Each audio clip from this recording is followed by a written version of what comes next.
saya mengundang sidang jemaat dan juga menyapa sidang jemaat semuanya. Shalom, selamat pagi. Shalom. Puji nama Tuhan. Lambaikan tangan kalian jika merasakan kasih Tuhan pada minggu hari ini. Puji nama Tuhan. Wah, muka-mukanya sangat ceria-ceria ya. Amin. Sudah siap untuk memuliakan nama Tuhan? Amin. Amin. Saya undang sidang jemaat untuk bangkit berdiri.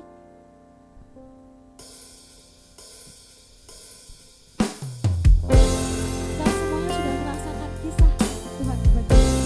Dan tentunya kita juga mengetahui bahwa kita adalah bersatu. Di hatiku dengan hadirmu, dengan hadirmu ku rindu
menjadi keputusan kami mengikut Engkau sepanjang hidup kami Bapa.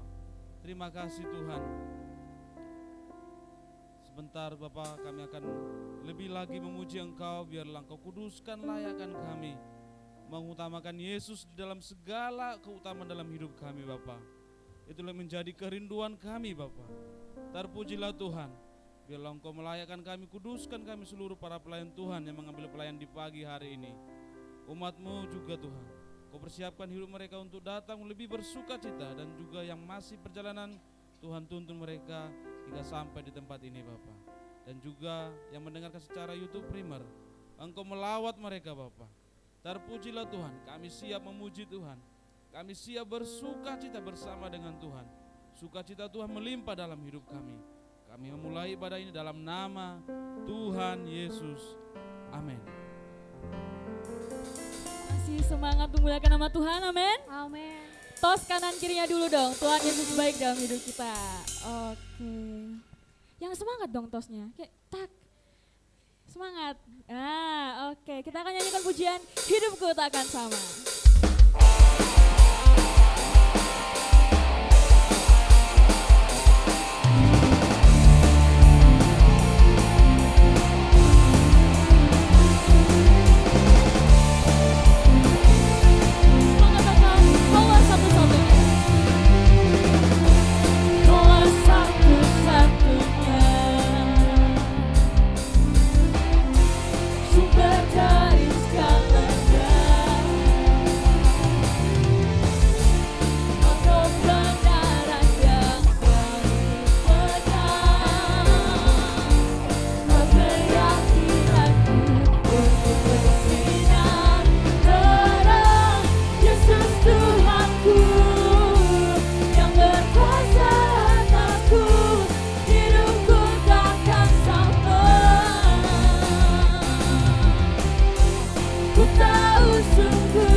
semangat sekali untuk memuliakan nama Tuhan ya. Betul saudara-saudara? Betul. Nyanyikan pujian selanjutnya, Dasar yang Teguh.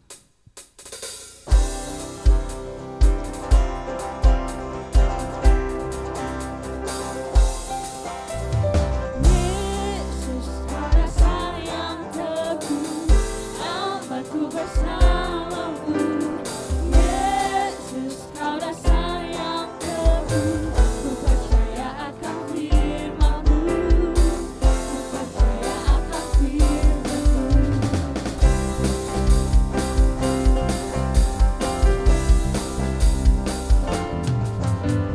Sungguh ku percaya masa depanku, Kau bersamaku. Ku percaya, oh Yesus, Kau dasar yang teguh, amanku bersamamu. Oh Yesus, Kau dasar yang teguh, ku percaya akan firman-Mu, ku percaya akan firman-Mu. Firman-Mu setia, ajar kuasa-Mu, Allah melepasku. Ku percaya, oh Yesus, Kau dasar yang teguh, amanku bersamamu. Oh Yesus, Kau dasar yang teguh, ku percaya akan firman-Mu, ku percaya akan firman-Mu, ku percaya akan firman-Mu, ku percaya akan firman-Mu. Ada yang ingin menyaksikan cinta kasih Tuhan pada minggu ini?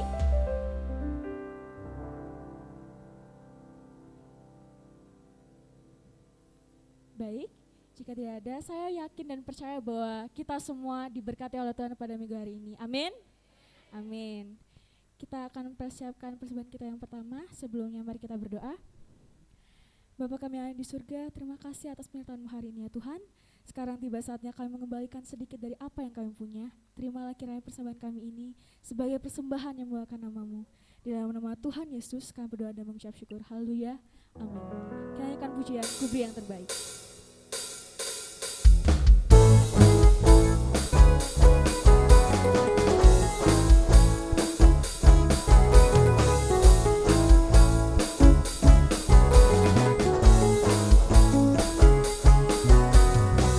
Aku temukan kasih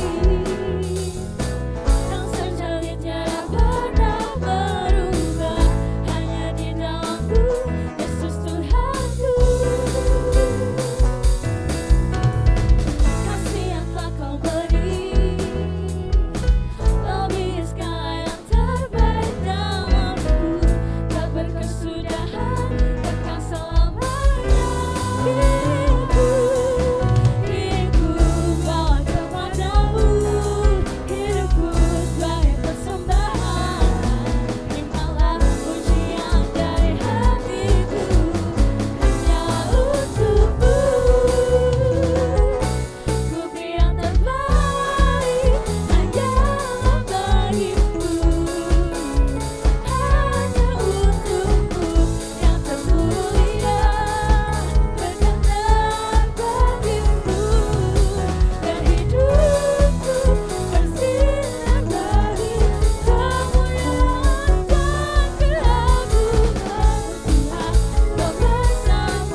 saatnya kita akan persiapkan hati kita untuk mendengarkan firman Tuhan. Saya mengundang sidang jemaat untuk bangkit berdiri. Kita nyanyikan pujian sampai akhir hidupku.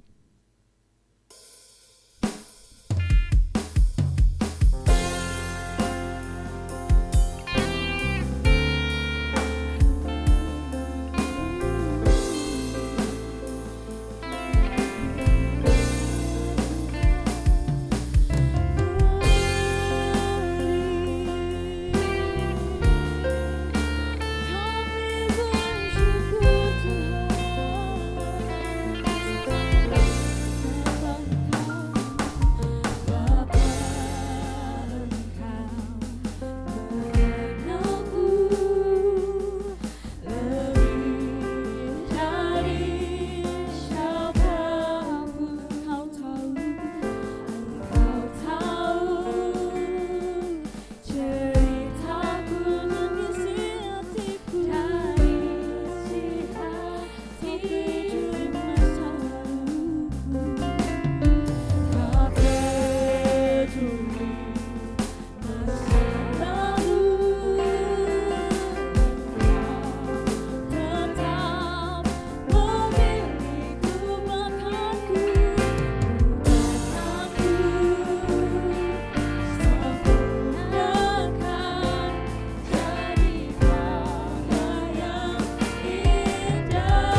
komitmen kami di hadapan-Mu Tuhan. Kami mau setia mengikut Yesus, mengiring Yesus sampai akhir hidup kami. Tentu kami tidak mampu, maka Roh-Mu yang kudus tolong kami, mampukan kami. Karena kami tahu jalan-jalan kami di depan sana tidaklah mudah. Kalau kami berjalan tanpa Kristus, maka sia-sialah hidup kami. Terima kasih Tuhan untuk kemurahan-Mu pada Sabat hari ini. Kembali lagi kami datang beribadah mengagungkan Tuhan. Kami memuji, menyembah Tuhan seberapa yang kami mampu kerjakan dan lakukan pada hari ini. Terimalah sembah syukur kami. Terimalah persembahan hidup kami Tuhan. Kami tahu itu tidak layak. Kami tahu itu ditandai dengan kekurangan. Namun darah-Mu yang kudus telah menyucikan kami. Sehingga setiap persembahan kami telah sampai di hadapan Bapa di surga. Tak bercacat telah di hadapan-Mu. Engkau berkenan atasnya. Dan kami siap untuk mendengarkan firman-Mu hari ini. Kuduskan hati kami, pikiran kami untuk mengerti firman-Mu. Kekuatan Tuhan beri untuk kami melakukannya. Dalam nama Tuhan kami Yesus Kristus, haleluya. Amin, amin. Silakan duduk jemaat Tuhan. Salam sejahtera dalam kasih Tuhan kita Yesus Kristus. Selamat pagi dan shalom untuk kita semuanya. Jemaat yang di lantai 1 juga shalom. Dan saudara jemaat maupun hamba-hamba Tuhan yang mengikuti lewat siaran tunda nanti YouTube Premier di Healing Insight Ministry. Saya menyapa juga dengan penuh sukacita shalom untuk saudara sekalian. Ya, yang di YouTube juga di sini rupanya. Melihat juga YouTube berarti kan? Ya. Mari kita membaca, hari ini kita akan melihat super duper priority, super prioritas di atas segala prioritas. Apa itu? Pembangunan rohani kita. Katakan sekali lagi, pembangunan rohani kita. 2 ya, pembangunan rohani kita. Bangunan rohani kita. Ya, berarti sekali lagi, bangunan rohani kita. Iya. Kalau suara keras gitu, lambat-lambat pelan. Saudara lihat gambar ini adalah logo. Saya enggak mau kasih tahu dulu, saya mau tanya jemaat, apakah jemaat Healing Insight ini nasionalis atau tidak peduli dengan bangsa ini ya? Bisa? Nah, ini saudara logo apa? Logo Nusantara. Ayo, logo apa? Logonya ibu kota negara yang bernama Nusantara. Nah, IKN itu ibu kota negara. Ini jemaat harus ngerti nih ya. Karena tahun 2026 sampai 2035 kita pindah ke sana. Kita yang pindah atau ibu kota negara pindah? Oh, ibu kota negara ya. Puji Tuhan. Sudah pinter berarti. Jadi kalau Tuhan izinkan tahun 2024 Agustus nanti kita sudah upacara kemerdekaan 17-an di Kalimantan di IKN. Saudara perhatikan, IKN ini adalah salah satu proyek strategis namanya. Di pemerintah itu ada namanya program banyak sekali. Program stunting itu nggak boleh ada lagi orang-orang pendek di Indonesia. Jadi mohon maaf yang sudah kadung pendek, nggak usah sedih ya. Jangan sedih. Kalau anak-anak yang taruna-taruni itu udah pasti diukur dulu kan. Ah, semeter kotor nggak bisa. Tapi kalau tinggi boleh gitu ya. Nggak boleh stunting. Ya itu program. Apalagi program bansos, bantuan sosial ada banyak. Tapi kalau saudara perhatikan, namanya program prioritas itu tidak banyak. Hanya ada beberapa dan salah satunya adalah IKN. Pemerintah menggelontorkan dana kira-kira sampai 400 triliun perhitungannya. Saudara, saya tahu aja saudara nggak akan pernah paham itu 400 triliun. Karena 20 juta pun nggak punya. Jadi kita nggak kaget, banyak sekali. Enggak ya. Karena kita enggak tahu 400 triliun itu apa ya. Tapi saya kasih tahu saudara, 400 triliun itu kalau beli kerupuk Itu dari sini dijejer, putar Indonesia 2 kali kerupuk semua, itu 400 triliun. Jadi banyak sekali maksudnya ya. Beli iPhone itu kira-kira satu perumahan ini, iPhone 14. Banyak sekali. Mengapa sampai sebegitu banyak? Karena apa? Prioritas. Ini Bapak Presiden baru pulang lagi dari negara-negara sultan. Di mana itu? Di Arab sana. Baru pulang. Dia ngomong apa? Dari China terus ke Arab. Ngomong apa dia? Ayo datang ke IKN. Ayo dibangun IKN. Sinode kita juga sudah ada, Tuhan kalau Tuhan izinkan, ada yang berencana memberikan hibah 1 hektar lebih untuk apa? Supaya kantor sinode kita juga bisa pindah ke IKN. Saya rindu sekali anak-anak muda ini nanti bisa menjadi apa? Menjadi pejabat-pejabat di IKN. Ya, saya bersuka cita ya. Sesuatu yang belum ada pun sudah diaminin.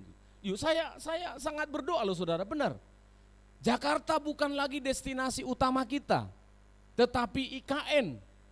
Di sana nanti anak-anak muda ini punya tanah. Di sana nanti anak-anak muda ini menelepon pendeta-pendeta, Pak di sini ada lahan, bikin gereja.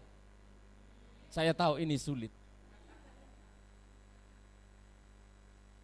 Prioritas, dana begitu banyak digelontorkan, waduh luar biasa. Bapak Presiden sudah tidak tahu berapa kali ke sana.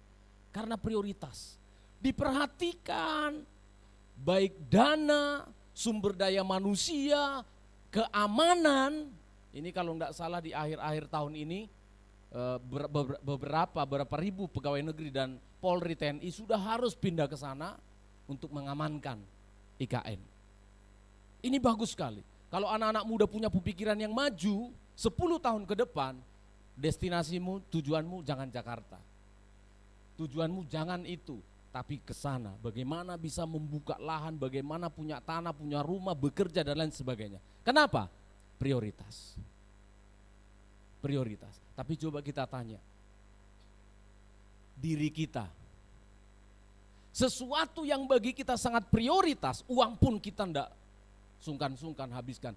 Tenaga pun enggak sungkan-sungkan kita berikan. Karena apa? Ini sangat penting. Tapi seringkali kita melupakan.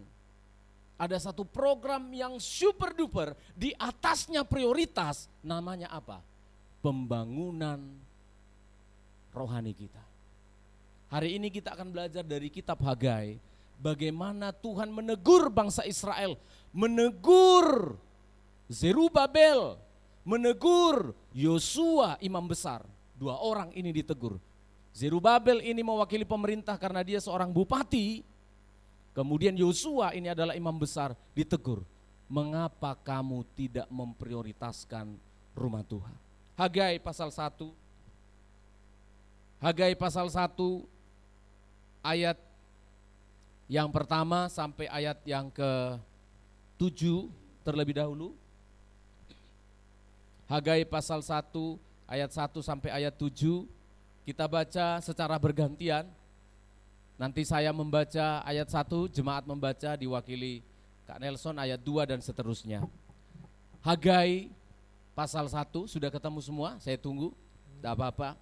Ini memang kitab yang jarang dihotbahkan pendeta, jadi wajar kalau lama menunggu. Tapi sudah semua. Healing Insight memang luar biasa. Haleluya. Pada tahun yang kedua, zaman Raja Darius, dalam bulan yang ke-6, pada hari pertama bulan itu, datanglah firman Tuhan dengan perantaraan Nabi Hagai kepada Zerubabel bin Seltiel, Bupati Yehuda, dia itu Bupati Yehuda, dan kepada Yosua bin Yozadak, imam besar, bunyinya. Terus, beginilah firman Tuhan semesta alam. Bangsa ini berkata, sekarang belum tiba waktunya untuk membangun kembali rumah Tuhan. maka datanglah firman Tuhan dengan perantaraan Nabi Hagai, bunyinya, apakah sudah tiba waktunya bagi kamu untuk mendiami rumah-rumahmu yang dipapani dengan baik, sedang rumahmu ini tetap menjadi reruntuhan? oleh sebab itu beginilah firman Tuhan semesta alam, perhatikanlah keadaanmu. Kamu menabur banyak, tetapi membawa pulang hasil sedikit. Kamu makan, tetapi tidak sampai kenyang. Kamu minum, tetapi tidak sampai puas. Terus, Kamu berpakaian, tetapi badanmu tidak sampai lanjut. panas. Dan orang yang bekerja untuk upah, ia bekerja untuk upah yang ditaruh dalam pundi-pundi yang berlubang. Kita lompat sekarang pasal yang kedua, ayat yang ke-8. Pasal yang kedua, ayat yang ke-8. Aku akan menggoncangkan segala bangsa, sehingga barang yang indah-indah kepunyaan segala bangsa datang mengalir. Maka aku akan memenuhi rumah ini dengan kemegahan, firman Tuhan semesta alam. Kepunyaankulah perak dan kepunyaankulah emas. Demikianlah firman Tuhan semesta alam. Kita lompat ayat yang ke-19. Perhatikanlah mulai dari hari ini dan selanjutnya, mulai dari hari yang ke-24 bulan ke-9, mulai dari hari diletakkannya dasar bait Tuhan, perhatikanlah. Apakah benih masih tinggal tersimpan dalam lumbung? Ya, Dan apakah pohon anggur dan pohon ara, pohon delima dan pohon zaitun belum berbuah? Mulai dari hari ini aku akan memberi berkat. puji Tuhan. Bangsa itu berkata, sekarang belum waktunya membangun kembali rumah Tuhan. Loh Pak Pendeta, kan bukan membangun rohani katanya. Disebutkan di sana bicara tentang membangun rumah Tuhan. Saudara perhatikan, ada korelasi, ada hubungan yang melekat antara rumah Allah dengan pembangunan rohani. Amin saudara. Ada hubungan yang sangat erat antara pembangunan rumah Allah, tempat ibadah, dengan pembangunan rohani umat manusia. Sebelum saya menyampaikan khutbah ini secara lengkap, saya pengen jemaat terbuka matanya dan memahami maksud ayat ini. Maka saya jelaskan 2 menit mengenai latar belakang mengapa muncul surat Hagai ini. Di mana isi surat Hagai ini mengingatkan bangsa Israel, mengapa kamu melalaikan membangun rumah Allah? Kamu berkata belum waktunya membangun rumah Allah. Lah, sementara kamu membangun rumah-rumahmu. Bikin rapi, bangunannya bagus. Kamu prioritaskan yang jasmani, tapi kamu mengabaikan yang rohani. Saudara perhatikan, ketika itu, coba saudara perhatikan kitab Esra. Ini sejarahnya itu ditulis oleh seorang peneliti namanya Esra, hamba Tuhan Nabi Esra. Dia menjelaskan dengan tegas dan secara gamblang. Esra pasal 1 ayat 1 tolong baca. Esra pasal 1 ayat 1. Pada tahun pertama zaman Kores, Ya. raja negeri Persia, Tuhan menggerakkan hati Kores, raja Persia itu untuk mengenapkan firman yang diucapkan oleh Yeremia. Terus Sehingga disiarkan di seluruh kerajaan Kores secara lisan dan tulisan pengumuman ini. apa itu isinya? Beginilah perintah Kores raja Persia. Ya. Segala kerajaan di bumi telah dikaruniakan kepadaku oleh Tuhan, Terus Allah semesta langit. Ia menugaskan aku untuk mendirikan rumah baginya. Nah ini, jadi saya singgung sedikit ya. Minggu lalu saya sudah berkhotbah tentang apa? Tentang bangsa Israel di zamannya Hosea, di mana bangsa Israel ini jatuh di dalam pembuangan. Jadi dibuang, bangsa Israel Yehuda ini dibuang ke Babel, Babilonia yang sekarang Irak. Setelah dibuang di sana, menurut Nabi Yeremia, ini kayak sejarah ya, saya upayakan saudara mengerti dan menarik. Menurut Nabi Yeremia, 70 tahun kamu harus dibuang, beneran.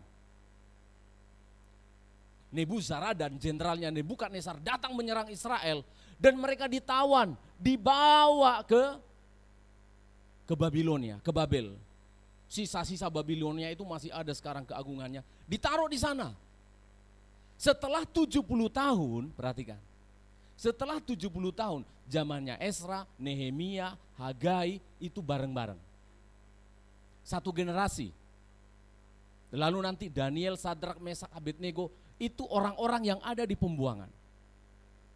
Lalu setelah Tuhan lihat sudah digenapi 70 tahun, lalu dia berbicara kepada Esra. Tulis Ezra. Apa yang mau ditulis?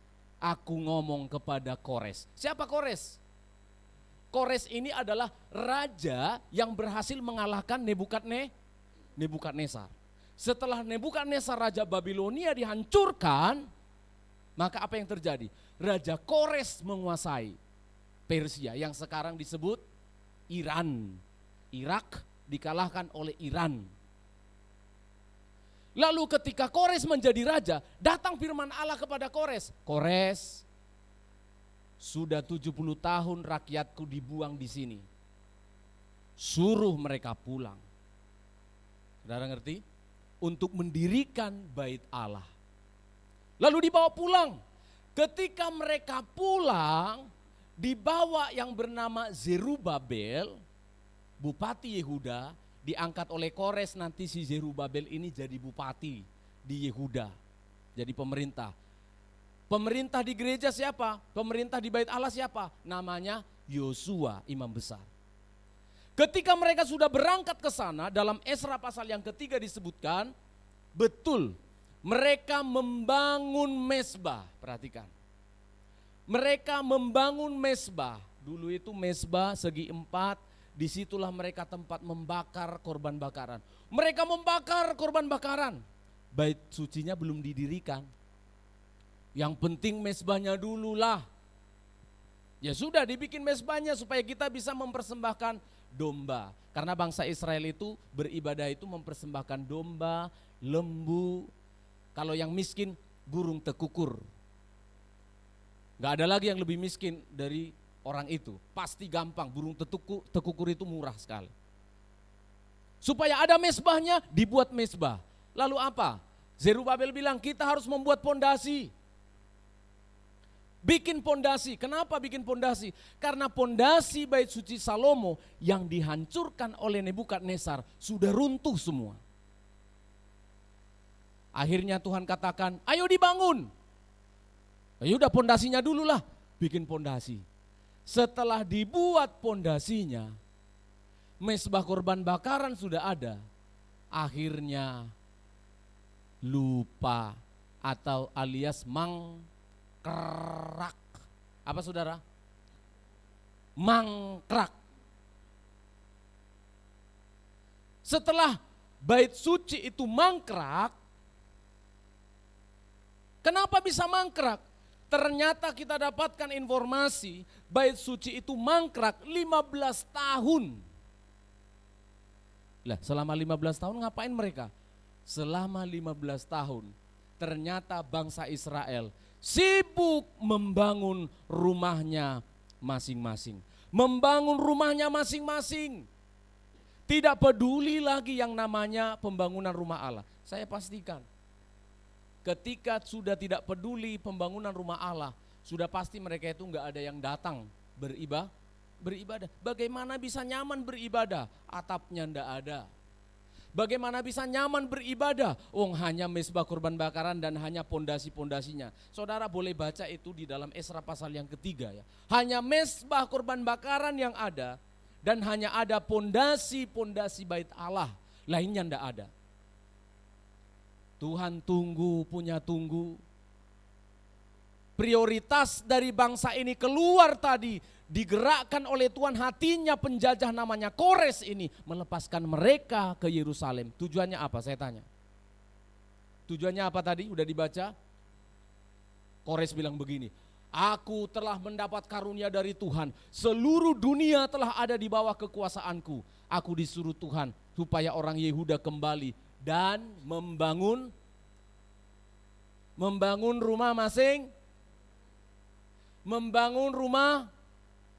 rumah Allah.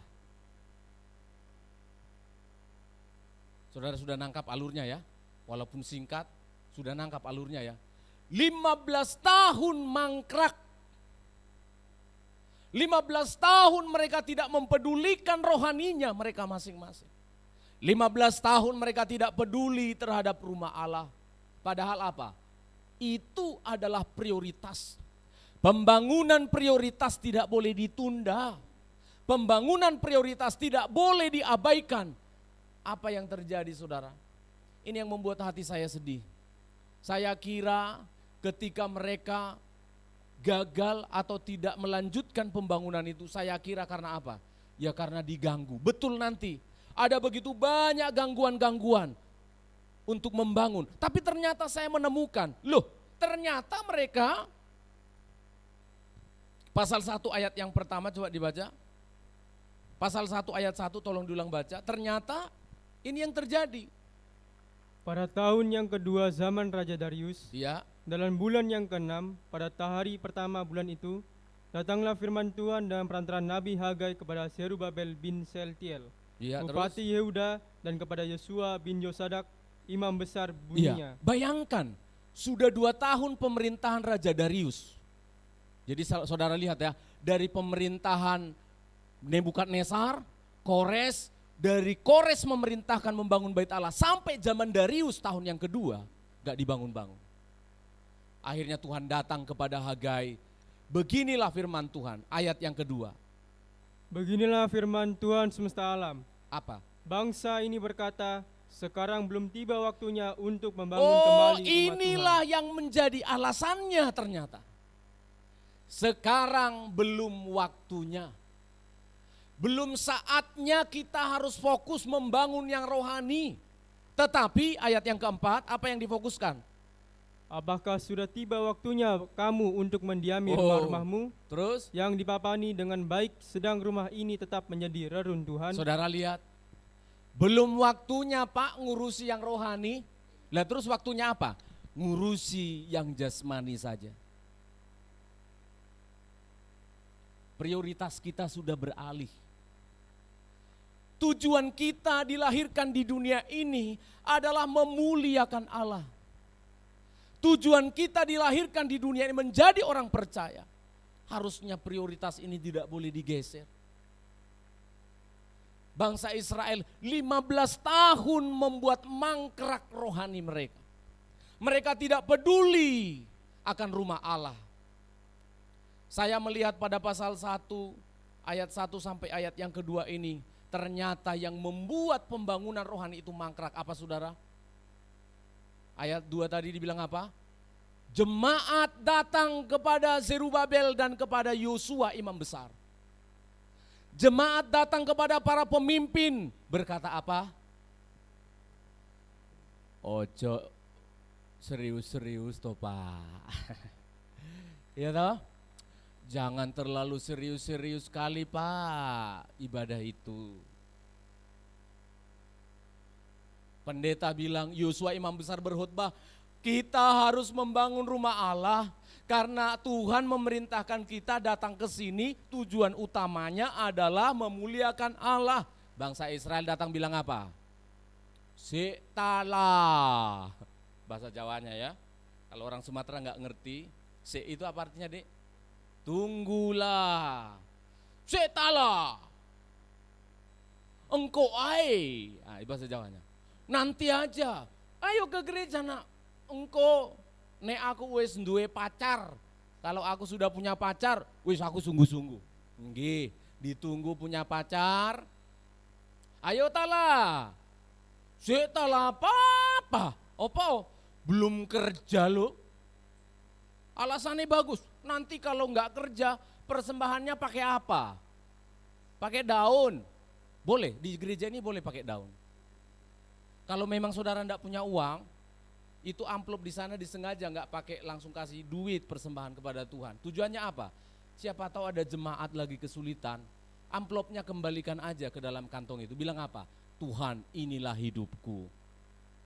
Tapi siapa yang berbohong Tuhan tahu. Tapi di sini udah saya umumkan di jemaat, boleh. Jangan sampai enggak datang ke gereja karena enggak punya uang persembahan. Kembalikan aja amplop itu, bilang apa? Di dalam amplop ini isi hatiku Tuhan. Loh ini beneran. Jadi saudara jangan merasa berdosa kalau enggak punya uang, kembalikan amplop itu, enggak berdosa. Ya saya udah ngomong sama Tuhan ini, tidak berdosa. Jadi saudara perhatian, engkau ae, nanti ajalah. Saya bisa bayangkan 15 tahun pendeta Yosua imam besar ini, gak ada orang yang datang beribadah. Kenapa? Sibuk Mereka bilang, engkau ayolah Pak. Ucok jangan terlalu serius-serius Pak. Yang rohani-rohani itu, hidup ini hanya sekali Pak. Nah terus, harus dinikmati. Oh ini bahasa-bahasa yang membuat para pemimpin-pemimpin ini jadi apa? Jadi lemah. Saya enggak takut ngomongin. Ternyata betul saudara. Kalau sidang jemaat, kalau anak-anak Tuhan itu 15 tahun bolak-balik mengatakan apa? Pak, gereja kita tuh udah bagus Pak, lopo, ngapain? Dikit-dikit Bapak Gembala ini nanti rubah lagi, itu nanti dirubah lagi, apalagi Ibu Gembala itu, salibnya miring dikit, lurusin lagi. Ini siapa utilitinya? Kenapa debunya belum disedot dengan bagus? Saudara tahu, akhirnya dua orang ini, Zerubabel sama Yosua, imam besar, bilang apa? Ya wes lah. Saudara paham ini? Bahaya loh saudara. Kalau pemimpin sudah dipengaruhi, kalau pemimpin hatinya sudah sedih, dia tidak mau lagi berbantah-bantah padahal dia tahu maksud Allah. Kitab Hagai ini, Nabi Hagai disuruh itu hanya khusus ngomong untuk dua orang ini. Bangsa ini berkata kan, bahwa belum waktunya membangun rumah Allah. Tapi Yosua, imam besar, sama kamu, Zerubabel keluar. Lihat, mereka sudah membangun rumahnya mewah-mewah, dipapani dengan indah-indah. Sesungguhnya berarti apa? Sesungguhnya berarti sidang jemaat itu di dalam hatinya tidak ada Tuhan. Di dalam hati mereka tidak ada Allah. Alasan mereka saja yang mengatakan, tunggu Pak, belum waktunya. Ada waktunya nanti saya datang beribadah kepada Tuhan. Ternyata bukan tidak ada waktu. Ternyata bukan karena tidak ada kesempatan. Tapi ternyata karena apa? Hatinya dipenuhi dengan keegoisan. Hatinya dipenuhi dengan apa? Mementingkan diri sendiri. Surat ini pasal 1 ayat 1 kitab Hagai dikhususkan kepada kedua pemimpin ini. Supaya apa? Saya harus mengoreksi diri. Supaya saya perlu melihat ternyata bahaya yang lebih besar bukan kesulitan dari luar. Saudara kalau melihat dalam kitab Esra pasal yang kedua ketiga di sana jelas. Begitu diumumkan bahwa bangsa Yehuda kembali dan mau membangun bait suci, apa yang terjadi? Saya sebut aja, ada Bislam, ada Mitredat, ada Rehum, ada Simesai dan lain-lain. Ngapain mereka ini? Mereka ingin menghalang-halangi bangsa itu membangun rumah Allah. Tapi setelah saya periksa, iyalah pantaslah, masalah eksternal. Lingkungan tidak mengizinkan membangun gereja. Lingkungan tidak mengizinkan membangun rumah Allah. Oh ya pantaslah. Pantaslah enggak bisa membangun rumah Allah. Saya periksa saudara. Bukan. Bislam, Mitredat, Rehum dan semua bupati-bupati yang ada di sekitar yang menghalang-halangi pembangunan bait Allah. Musuh-musuh Yehuda, mereka dibungkam sama Allah. Lalu mengapa tidak jadi membangun bait Allah? Internal. Bilang saudara, dua ya, internal. Bukan masalah eksternal. Kita ini seringkali menyalahkan, di negara ini sulit ngasih izin gereja, sulit sekali membangun rumah Allah. Ternyata apa yang ada di dalam? Masalahnya itu ada di dalam. Jemaatnya tidak sungguh-sungguh, pendetanya penakut. Maka apa yang terjadi? Kalau gereja tidak ada, maka rohani dari umat pun akan rusak, hancur. Itu sebabnya di zaman dahulu peperangan-peperangan itu, sasarannya yang paling bagus adalah apa? Menghancurkan bait-bait suci.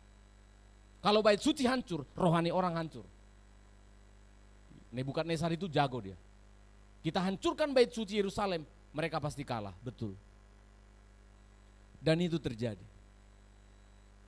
Tidak ada peperangan, Di sini kita tidak pernah dihalangi. Satu kali pun kita tidak pernah dihalangi ibadah di sini. Betul? Seingat saya Pak Penatua ya, belum sekalipun. Malah didukung loh. Warga di situ waktu Covid mereka naik ke gereja sini, nyemprotin sini. Mereka lihat salib, mereka lihat semuanya. Mereka lihat merek gereja, enggak masalah mereka semproti. Mereka dukung. Setiap kali saya lewat, Pak Pendeta. Tapi jemaat bilang apa? Sitalah, pegel-pegel. Loh, yang ketawa itu berarti sehati dengan saya. Betul ya? Anu kemarin ini lembur ya. Ini apalagi mau mati lampu cepat-cepat ibadahnya. Wih, angel lagi. Loh, iya kan? Saudara tidak tahu. Saya baru tahu dari firman Allah ini karena saya malu. Jadi sekarang saya mengerti, betul. Kalau jemaat itu malas, ibu gembala juga ikut malas. Tapi dia tidak pernah malas sih. Tapi di kamar kami selalu apa? Curhat-curhatan. Curhat-curhat, ya itulah. Si Eva itu udah mulai malas kebaktian. Oh, belum ya, baru 2 kali ya. Iya, terus gimana lah itu? Susah jemaat ini ya. Ya sudah, langsung kupeganglah tangannya. Yang sabarlah sayangnya. Lu benar saudara, mungkin Bapak Penatua juga begitu. Ih, repot sekali si Yoel ini sekarang. Ini contoh ya, Yoel itu bagus loh. Tapi saya kasih contoh, repot sekali, kebaktian jam 8 datangnya setengah 10. Karena pas konsumsi dibagikan. Ini contoh aja maksud saya. Pegel loh saudara, pegel. Nah ini maksud saya ternyata apa saudara? Jemaat dengan pemimpin, jemaat dengan hamba Tuhan itu tidak bisa dipisahkan, amin. Kita itu sudah menjadi satu kesatuan, kalau yang satu lemah, yang satu harus menguatkan. Kalau kita lemah terus, yang satu bisa jadi lemah loh. 15 tahun kan tidak gampang. 1-2 tahun mungkin hamba-hamba Tuhan ini bisa tekun. 5 tahun mungkin masih tetap sabar. Lah tapi kalau terus 15 tahun melompong gerejanya. Melompong itu apa dek? Kosong. Ya menurut saya kalau itu sama istri pasti diskusi. Ya, kalau 3 tahun masih bagus Pak. Ini sudah 15 tahun. Kayaknya ini bukan panggilan kita. Oh, ya. Lalu gimana? Mari kita pulang kampung saja. Loh iya saudara, istri saya ketawa loh itu. Apa pernah dipikirkan sama Pak Gembala gitu? Bukan sekali loh. Loh iya kan? Wih, iya. Langsung ingat apa? Langsung ingat nostalgia. Di kampung papaku ada ladang yang begitu luas. Terhampar padang. Ada pohon pisang, ada pohon mentimun. Di sini ada sungai, banyak ikan-ikannya. Loh, bisa loh saudara, kalau mikirin jemaatnya, di sini kosong, di sana kosong. Di mana-mana ada kekosongan. Loh, akhirnya pilihannya yang mana? Yang ada ikan-ikannya. Loh, betul kan? Loh, saudara ini penting loh. Jemaat itu bisa mempengaruhi gembalanya kalau apa? Dalam kurun waktu yang panjang. Begitu terus. Wah, saya kira mereka akan doa dan puasa untuk apa? Mencari kehendak Allah. Pulang kampung atau bertahan. Tapi puji Tuhan pelayanan di sini sudah lebih 15 tahun masih bertahan. Berarti jemaat di sini setia. Berarti jemaat di sini memperhatikan bangunan rohani. Ada amin saudara? Bangsa Israel begitu pesimis, bersungut-sungut dan egois. Sampai si hamba Tuhan ini tertekan. Keluarganya pun tertekan. Coba baca Esra pasal yang ketiga, ayat yang ke-12. Esra pasal yang ketiga ayat 12, saya ringkaskan, akhirnya ketika Hagai berbicara kepada Zerubabel dan Yosua dan bangsa itu, akhirnya mereka bangunlah bait suci yang sederhana. Akhirnya dibangun. Oh, kita sudah salah ya, kita sudah membangun rumah-rumah kita mewah-mewah tapi bait Allah tidak diperhatikan. Ya sudah kita bangun, tapi apa yang terjadi? Pasal yang ketiga Esra ayat 12, coba dibacakan. Tetapi banyak di antara para imam, orang-orang Lewi Hamba-hamba Tuhan terus, dan kepala-kepala kaum keluarga, ya, orang-orang tua yang pernah melihat rumah yang dahulu, rumah Allah yang dahulu yang dihancurkan Nebukadnezar. Mereka pernah lihat megah, besar, nyaman. Tetapi setelah mereka lihat yang dibangun oleh Zerubabel dan Yosua, teruskan, menangis dengan suara nyaring, mereka menangis. Lihat ya, ada dua kelompok ini, yang menangis dan yang tertawa. Yang menangis siapa? Hamba-hamba Tuhan. Yang menangis siapa? Orang-orang tua. Siapa mereka? Yang pernah melihat bait Allah besar, bait Allah nyaman. Tetapi generasi muda, lihat, lanjut. ketika perletakan dasar rumah ini dilakukan di depan mata mereka, Ya, terus sedang banyak orang bersorak-sorai dengan suara nyaring karena kegirangan.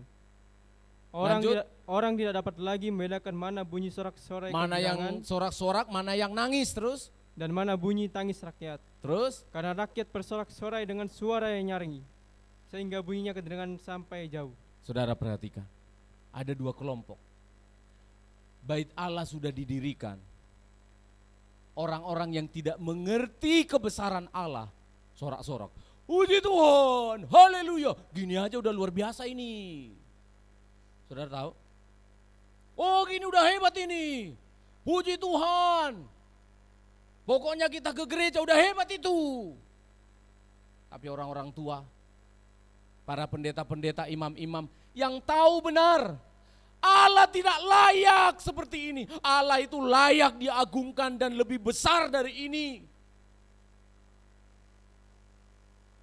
Coba lihat, orang-orang yang egois, orang-orang yang hanya mementingkan dirinya, rumahnya mewah-mewah, bait Allah begitu sederhana.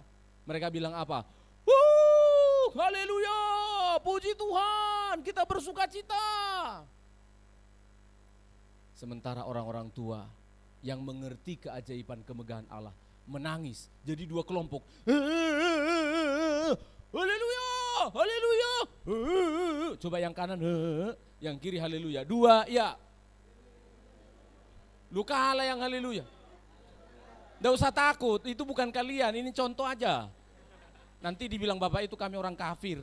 Enggak, coba haleluya. Dua, ya. Ya, ketutupan benar. Suara terbanyak seringkali apa? Mempengaruhi. Ya sudahlah, bait Allah sudah ada, nggak usahlah teman-teman. Ini aja udah bagus kok. Tidak boleh saudara. Untuk Tuhan selalu harus yang terbaik, amin. Untuk Tuhan selalu harus memikirkan yang terbaik. Tidak boleh gampang-gampang puas untuk Tuhan. Udahlah Pak. Dulu saya masih ingat, ini Mas ini yang paling ganteng di Sidati Asri ini Mas Hendy ini. Dulu deh musik kita di sini nih masih ada drum itu kecil gini, dia masih SD ya, SMP waktu itu, hanya itu musik kita, gitar sama ada pukul-pukul sedikit, tuk tuk tuk tuk tuk, itu dia anaknya. Kita enggak pernah bilang, udah cukuplah itu, sudah segitu saja, kita enggak punya uang. Enggak, pikirkan terus sampai akhirnya seperti ini. Ini belum ada apa-apanya saudara. Kita sudah memikirkan bagaimana supaya lebih baik memuliakan Allah. Amin saudara. Kita sudah penuh di sini ya, udah penuh, kurang sesak. Karena ada anak-anak muda yang luar biasa ini.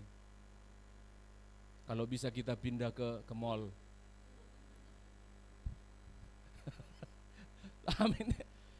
Maksud saya itu kita pikirkan terus yang terbaik.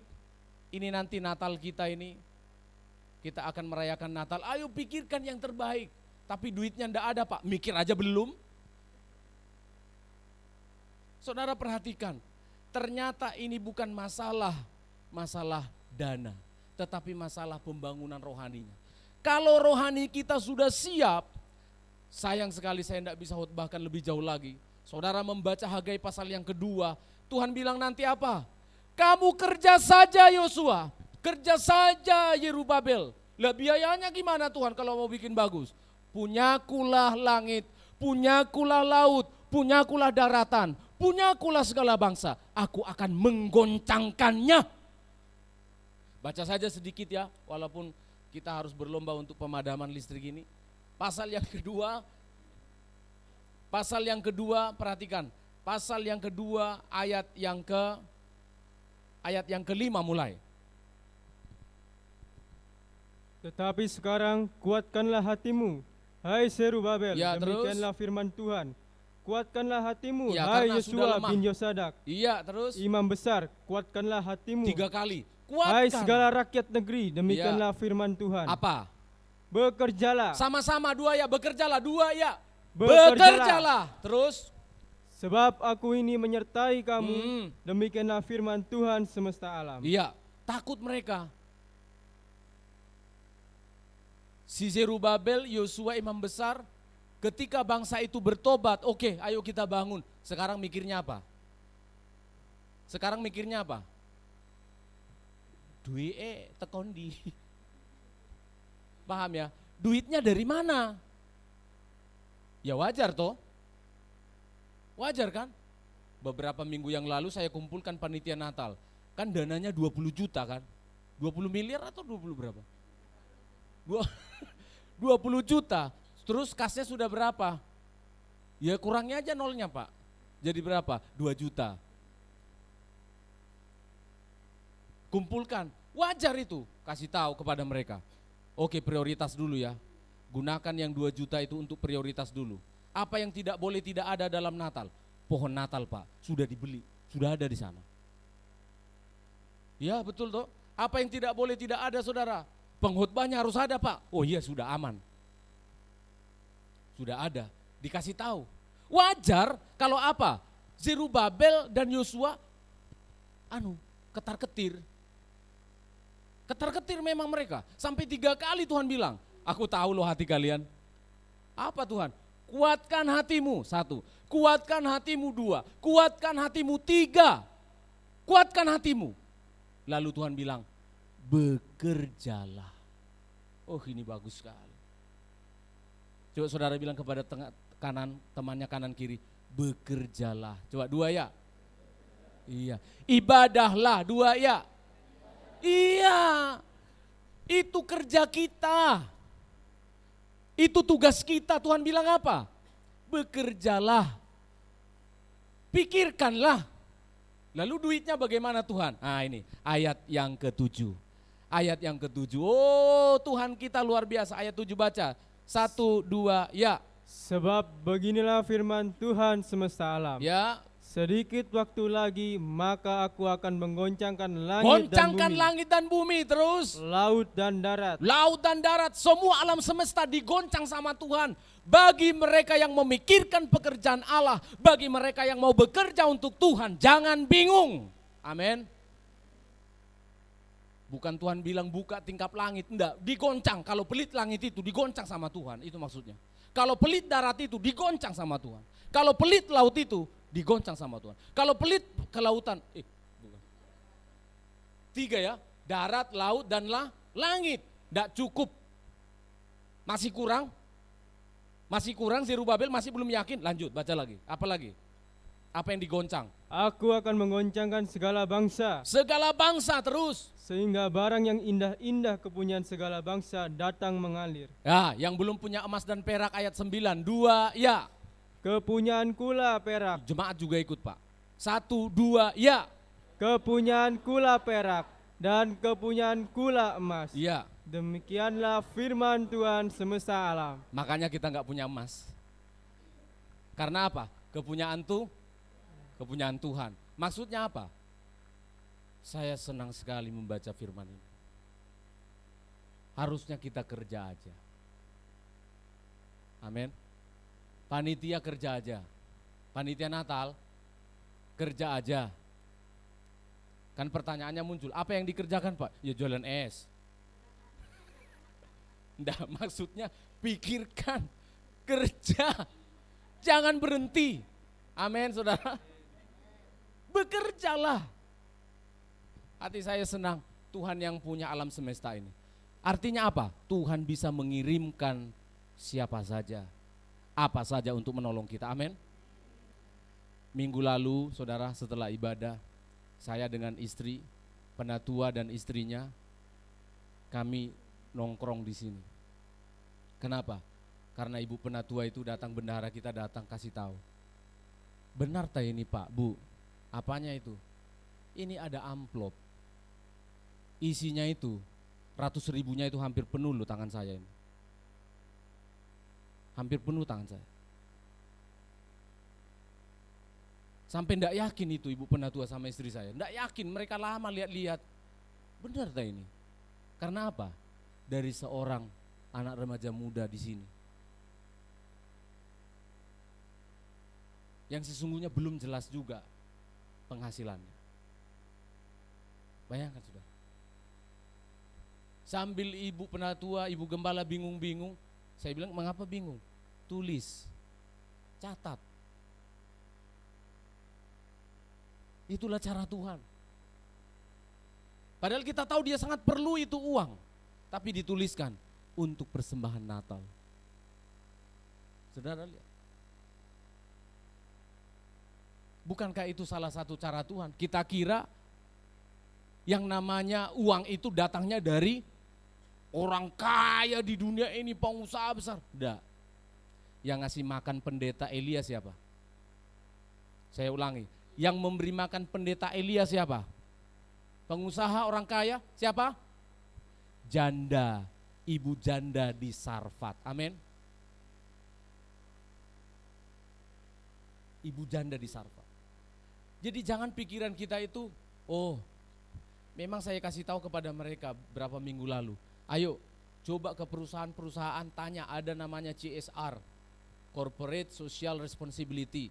Itu mereka biasanya ngasih dana-dana dari perusahaan untuk apa? Untuk sosial. Tapi iman kita tidak boleh bergantung ke situ. Iman kita tidak boleh bergantung ke situ. Iman kita harus tertuju kepada Allah. Kerja, lakukan sesuatu yang bisa kita lakukan. Perhatikan rohanimu pertama kali. Perhatikan rohanimu. Saya sedih sekali 4 tahun yang lalu. Di sini bersama seangkatan juga dengan Mas Hendy ini kalau nggak salah. Mulai dari SD kita bina dia. Di sini kita ada kursus hari Jumat atau Sabtu, kursus agama Kristen. Dari kecil kita didik. Setelah dia sudah remaja, tiba-tiba orang tuanya bilang begini. Karena dia sering ikut kita remaja, ikut sekolah minggu. Orang tuanya bilang apa? Wah bahaya, anak saya ini enggak boleh terlalu dekat sama Tuhan. Ada itu loh. Saya udah ada sebut namanya. 2 orang itu anaknya. Ada orang tua yang menghalangi anaknya dekat dengan Tuhan. Ada orang tua yang menghalangi anaknya rohaninya dibangun. Ini kan menyedihkan sekali. Sedih sekali hati saya. Kalau saya ingat itu sedih. Kok bisa ada orang tua? Harusnya orang tua kalau anak itu nyaman di gereja, datang beribadah kepada Allah, harusnya lebih sukacita. Ini prioritas. Ini yang disebut dengan yang utama di dalam hidup kita. Bekerja saja. Anak-anak yang sekolah, yang kuliah, sambil bekerja, sambil kuliah, perhatikan bangunan rohanimu. Amin. Saya mendengar di Politeknik Perikanan sudah ada apa? Acara apa? Doa ya.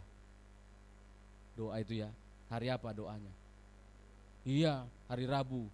Jangan bersungut-sungut ya. Oh ini karena disuruh-suruh pembina ini susah sekali pun. Harus ada sekarang kebaktian-kebaktian. Harusnya kalian minta nambah.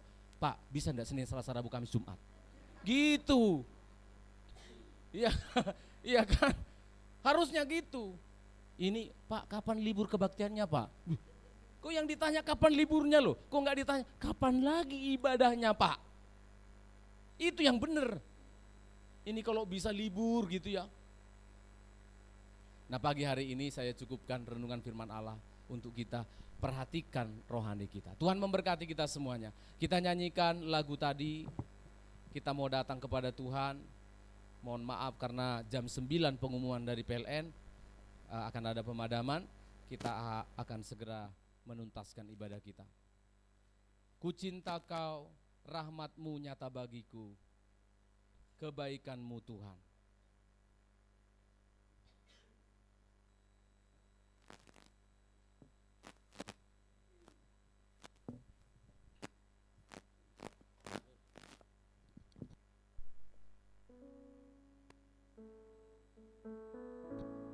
Terima kasih Tuhan untuk anugerah-Mu. Kami bersyukur untuk kesempatan mendengarkan firman-Mu hari ini. Tuhan tolong kami untuk setia mengasihi Engkau. Ku cinta Kau,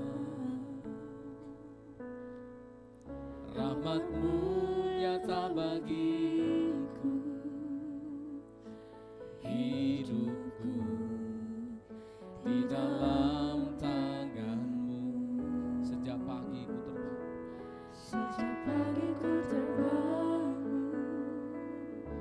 sampai ku terbangun, ku nyanyi kebaikan-Mu, kebaikan-Mu Tuhan. Sepanjang hidupku Kau setia, sepanjang hidupku Kau setia. Oh haleluya. Sepanjang hidupku Kau sangat baik. Nafasku memuliakan, ku nyanyi kebaikan-Mu Tuhan. Suara-Mu menuntun hidup kami Tuhan. Suara-Mu, haleluya. Tujuanku lewati api, dalam gelap, Kau ada bagiku. Engkaulah Bapakku, Engkau Bapakku dan sahabatku. Saksikan kebaikan-Mu Tuhan. Katakan, sepanjang hidup kami juga mau setia. Kami juga mau setia.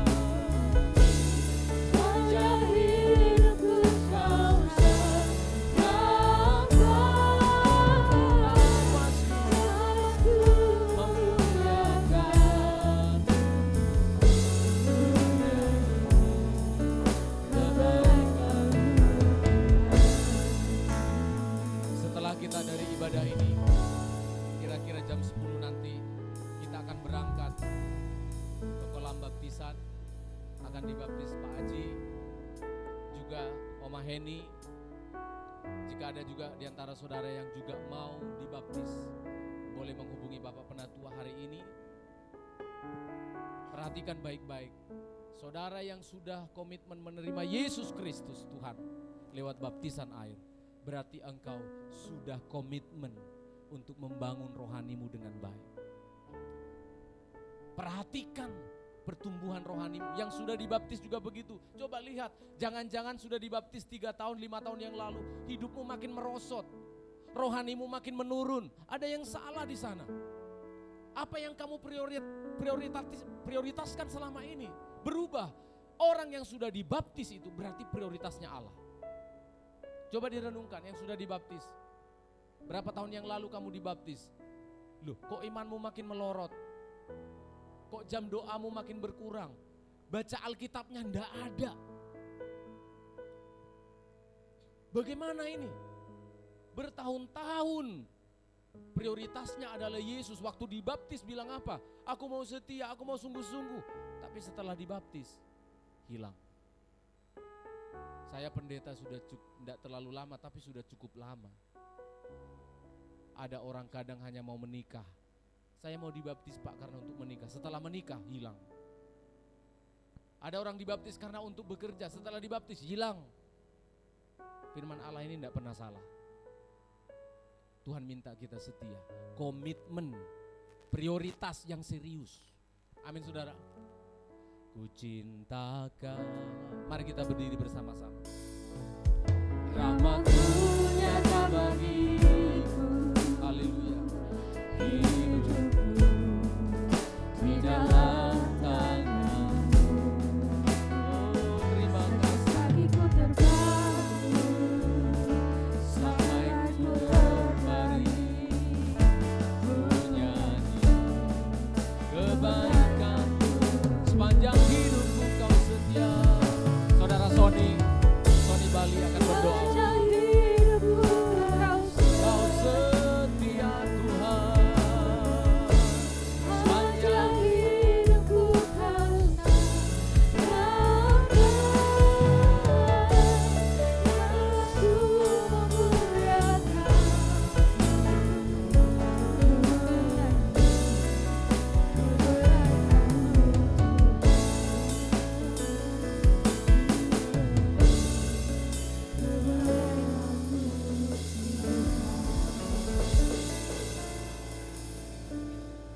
Kami sungguh bersyukur Tuhan, kami diingatkan kembali apa yang menjadi prioritas kami di dalam hidup ini.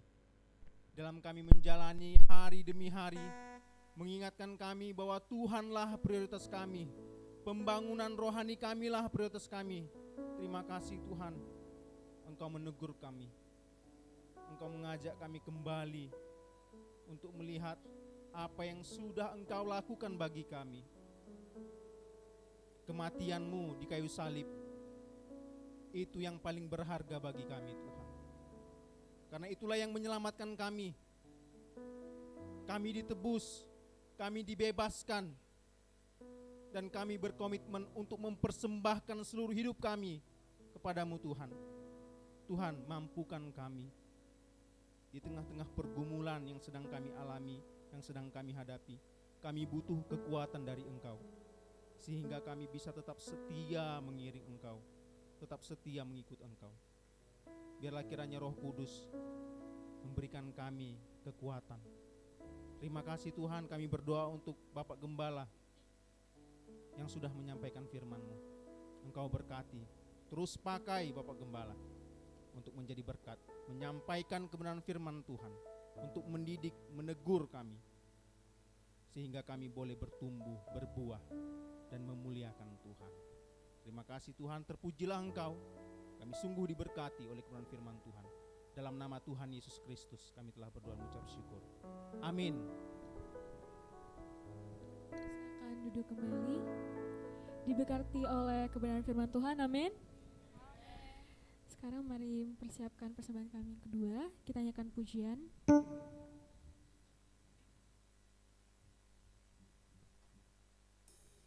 Ku beri yang terbaik.